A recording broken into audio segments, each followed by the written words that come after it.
Thanks, Early. Headquarters Homicide Division, huh? How about doing a little identifying yourself? Well, I'm a deputy attached to the county sheriff's office out this way. Torrance is the name.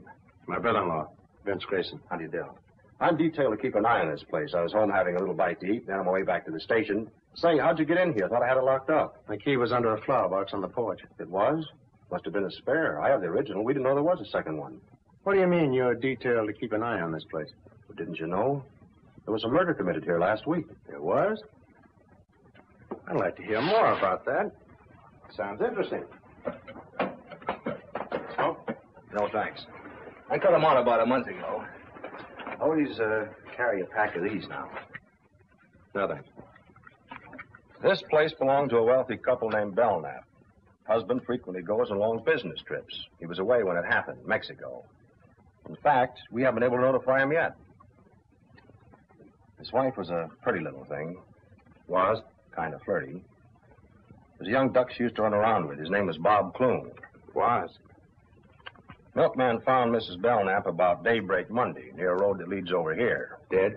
Dying, unconscious, both legs broken, skull fractured, insides all busted up. Kind of gets him, doesn't it? Things like this are new to him, I guess. What had happened? Car did it to her. We found the car. Blood and hair on the tires.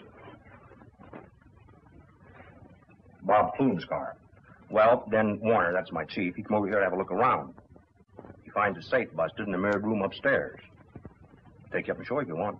Mirrored room, huh? Well, that gave us a case. Clune knew that Belknap had a lot on the safe when he left for Mexico. He came here, started to heist it, and Mrs. Belknap caught him. She ran out afraid he'd kill her. He got his car, chased her down the road, and ran over. Pretty brutal. All of a sudden, life was swell again. I don't know how to drive, I kept thinking. Cliff knew that, too. Have a smoke, kid. Anyway, that's the case we thought we had till Wednesday morning. Thought you had. We sent out a warrant for Clune. Then Wednesday, Mrs. Belknap came, too. The first thing she asked was, is Bob all right? He didn't kill Bob Clune, did he? He? Yeah. What she told us sent us hot footing right back here. We find Clune's body propped up behind one of those mirrored doors upstairs. Been stabbed with an awl. She died that night. Well, won our case. Did you get anything on the real killer? Practically everything except the guy himself. All the dope's over at my chief's office. I was just on my way over there. You interested? Oh, it's right up my alley. Might be able to even help you find the killer. Glad to have you come along. I'll have to tell the girls we'll be gone for a while.